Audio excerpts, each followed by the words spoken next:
freedom at all costs. Shareef Amin, his life took an unexpected turn when he signed up for a life-altering call for help from Ukraine. He was thrust into a world of turmoil, confronted with the plight of ordinary people ensnared in the throes of a merciless war. Delighted to be joining me live on the line is Shareef Amin himself. Shareef, good morning to you. Good morning to you. Good morning, my good friend. How are you? Very well, thank you. And thank you for joining me this morning. Whereabouts are you today? I am in Ukraine, but I can't divulge the actual location. Okay, no problem at all. I completely understand. Tell me a little bit about then how you ended up there, basically, and your experiences that led you to volunteer to go to Ukraine. So after roughly about 10 years in the British Army, I left and became a close protection operative. And I was sat doing a job at a desk, some security job. I saw the Zelensky interview regarding asking for help in Ukraine. Now, I felt quite unfulfilled in the UK, and I felt that I had some skills that I possibly could help with. So I went onto all types of social media, and ironically enough, TikTok. I got hold of an American sailor who was out in the sea and explained to him what my idea was, and he managed to connect me with some people out in Ukraine, and it kind of escalated from there. I managed to get a team together of about 30 guys who wanted to do various different jobs out here, whether it was fighting, humanitarian aid, or training. And within a week, I was on a flight to Poland. It was rather sporadic and quite full on. So we got to Poland, and we didn't know what was going to go on because we didn't have any contacts out there. And as we got across the border, we managed to flag down a random coach who took us to a place called Lviv, and we managed to bump into somebody who was in the Georgian Legion, right, who introduced us to some British and American guys, and it went from there. Here's the thing to begin with, Shareef. Let's just make perfectly clear that you guys aren't mercenaries. You're not doing this. You're not soldiers of fortune. You're not a Ukrainian version of Wagner, are you? Absolutely not. We went out there for the first year as volunteers. People sold their homes, their cars. They used their life savings. And for the first 6 months, we were delivering aid, medical and tactical aid, and we were training civilians to defend their cities. Then it sort of escalated to the territorial defense, where we started to train soldiers who had never had any experience before. So a few of us had extensive experience in Afghanistan and had been instructors before. So we carried on with the instructing before we actually went forward to defend some of the cities in Ukraine. How did the Ukrainians take to? I mean, you mentioned there's a Georgian Legion in there. I know that the Canadians, Americans are over there as well on an independent capacity, because obviously the Home Office was saying don't go to Ukraine. What was the two questions? One, what was your first experience of Ukraine in the way that the Ukrainians greeted you? And two, what sort of level of preparation did you find there? Because if we cast our mind back to when we thought they were going to invade, the Russians were going to invade, there were all these, there were all these images on our TV screens of Ukraine preparing and British officers being over there, British servicemen being over there in a training capacity. Yes. Well, when we first got across there, I mean, our welcoming was very warm. There was many of the civilians, but obviously the military side of things were very dubious. We had been pulled out of our vehicles, questioned, and we must have had our passports checked at least 100 times in the first week. And we were monitored, obviously, for good reason, and checked for good reason to begin with. But then after a while, they became very friendly with us on first name terms. So the preparation, it was a bit all over the place. I mean, some areas were really well prepared. Some areas just wasn't really prepared for the amount of volunteers that were coming. So it took a while, a few months before things fell into place and people started to trust the foreigners. Like I said, it was for all good reason.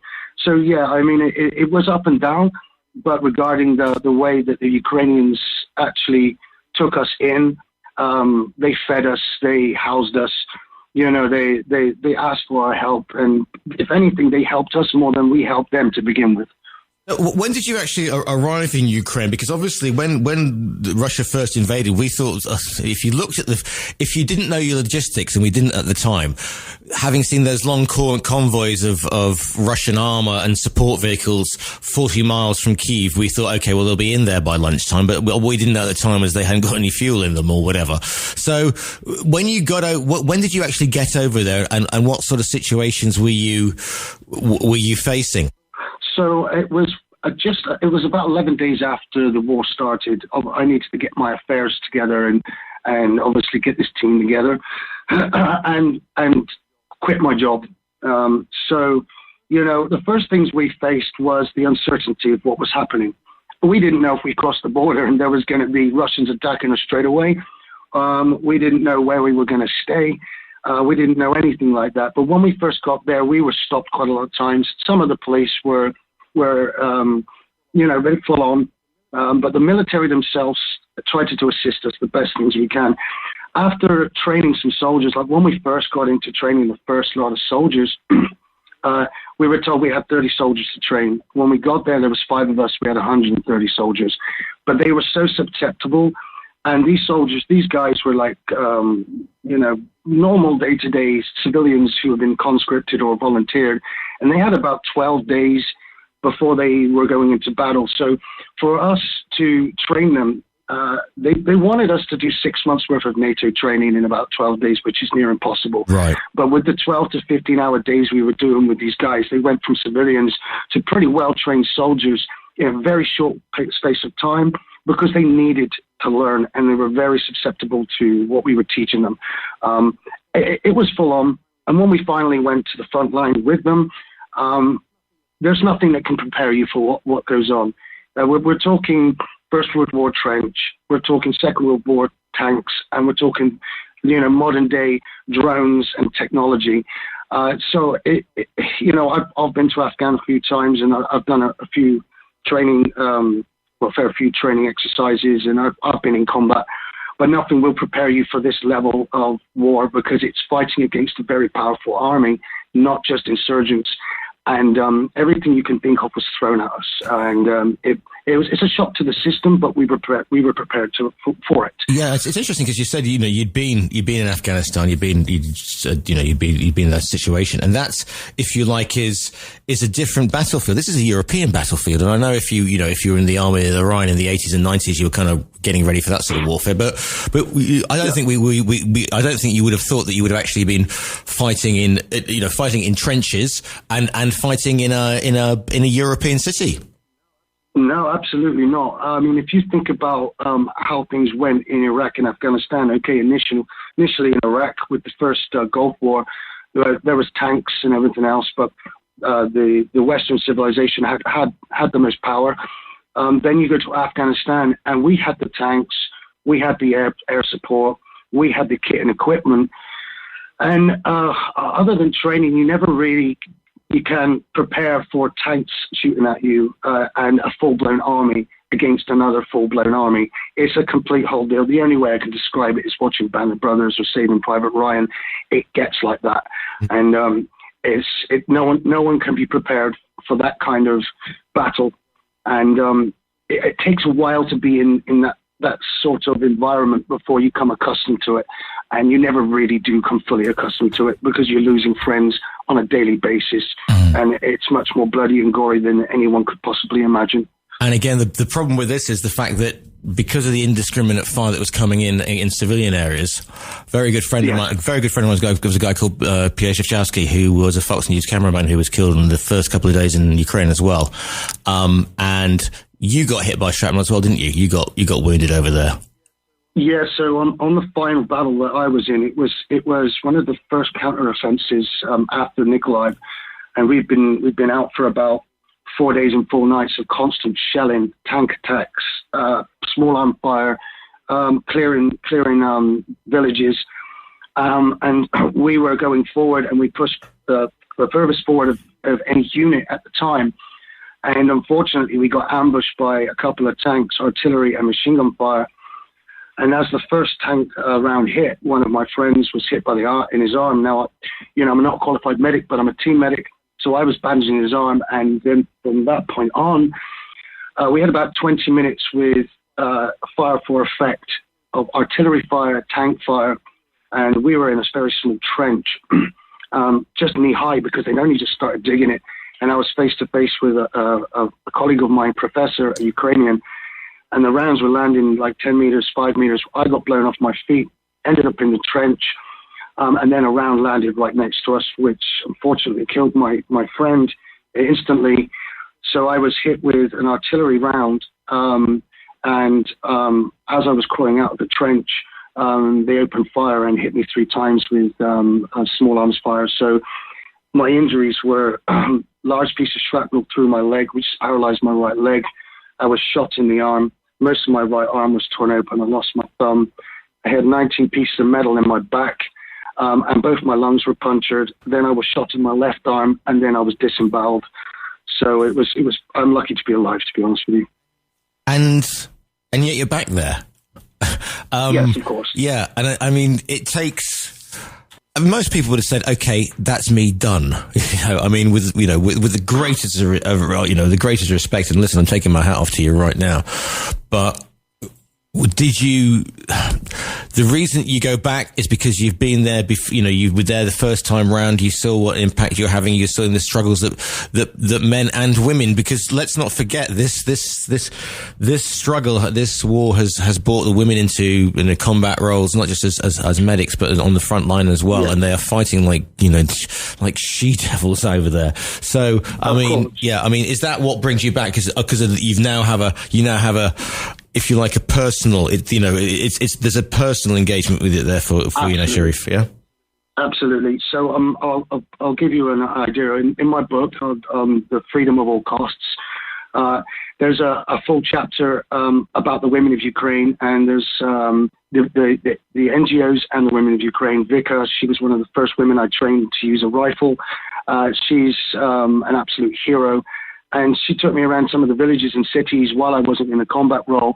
And there were so many men that had gone to war or absconded from the country or had been killed. And the women there were making ghillie suits for snipers and camouflage. And, the old babushkas were making bread. And, they were going out and helping with all the medical situation, as well as being on the front line. And there is...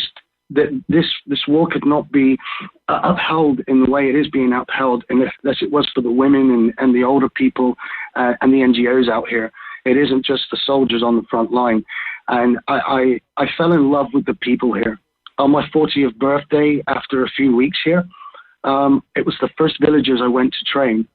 And on the first morning, they came out with a birthday cake for me and sang happy birthday. They didn't have any produce. They didn't have anything there, but they managed to put a cake together for me. And that same evening, they sang happy birthday again. I had gifts like football scarves, and even one young lass, she must have been about 3 or 4. She gave me her only Hot Wheels, still in the packet, as a gift. And at the time, booze was illegal, but because we were in a village, they had their only little bottle of cognac and some homemade alcohol, and I had my first borscht, which is a local type soup, a red soup. And they held a huge party for me in this little village. And I've never had that before in my life. I've never really been celebrated by a bunch of people that I've never met before. And it was so heartwarming.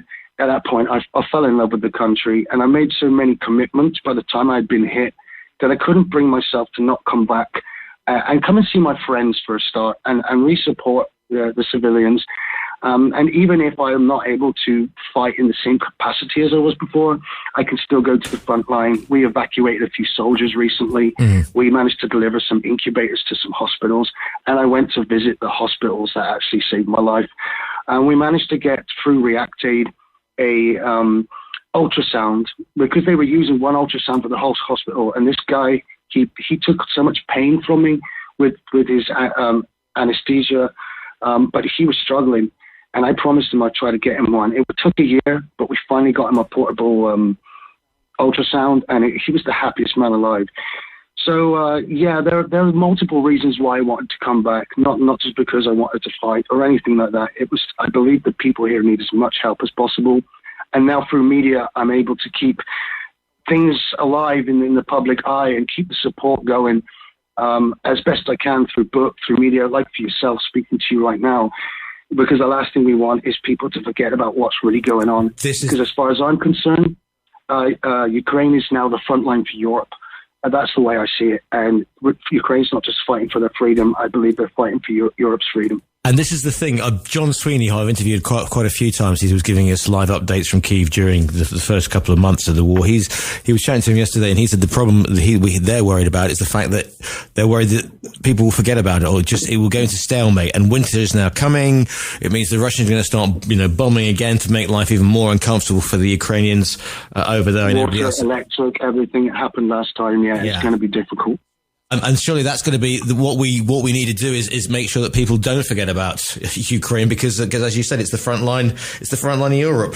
Yeah, absolutely. Like one of the reasons why I wrote the book, it wasn't to make money for myself or anything like that. It was, I was sat in hospital, and a friend of mine, Sonny Devola, he was a soldier in the British Army with me, but he's kind of acting like a manager for me, free of charge. But he's been great, and he kind of convinced me to write this book. And the most amazing thing was I was able to express myself in a book over time and explain a lot of what was going on out here. And this book will be there forever, and people can buy the book, and a lot of it's going to charity, and people can read about the humanity. It's not just a book about war. It's a book about people's lives here. And there are parts in the book people are speaking for themselves, like I said, the women and the NGOs and personal people. So having like YouTube and TikTok and everything like that, doing memorials and trying to get it into the public eye. I'm just one person, but if there's not many people I can reach out to, it's gonna keep it alive in people's eyes, because we need to make sure that people know what's going on out here and don't just think it's like a fad and then it's over. I'll explain something if you allow me to just have a couple of seconds. After about 6 months of being out here, someone asked me in England if I could come down to the pub with them for a beer, and I told them I was in Ukraine, and they said, "That's still going on, is it?" I thought, well, that ain't right. So that's when I realized we needed to keep awareness, strong for what's going on. The book is called Freedom at All Costs. It's by Shareef Amin, who we're speaking to today. Shareef, if people want to, you mentioned the social medias and the TikToks. Where's the best place to find you? Obviously, you're not going to be doing live streaming from where you are at the moment for very obvious reasons. But do you have a social media presence? Where can people find you online? Okay. So TikTok is the best place. So it's at Shareef.Amin. At Shareef.Amin. And to buy the book will be on my web page, which will be ShareefAmin.com. That's ShareefAmin.com. Or if you need to and you're abroad somewhere and you're struggling, you can get it on Amazon. Right. And it's also going to be available it'll also be available. We'll put it on our own virtual bookstore, Shareef, so people can download it directly from the radio station as well, mate. Sure. I was wondering before you go, do you have a link to this radio station? So or a copy of this interview? I will make sure that my demon producers get that over to you, Shareef, okay? Listen. I really appreciate your time in talking to me about this. It means more than you realize. And there are so many people out here, Americans, Canadians, British, you name it, Georgians, everyone is here doing their part, NGOs, and they're really working hard to make sure that the people's lives here are a little bit better. So for your interview today, it means so much to the people of Ukraine and to myself. So thank you so much. Shareef, it has been a pleasure and an honor to speak to you today. Shareef Amin, live from Ukraine, thank you so much for your time today. Thank you, sir.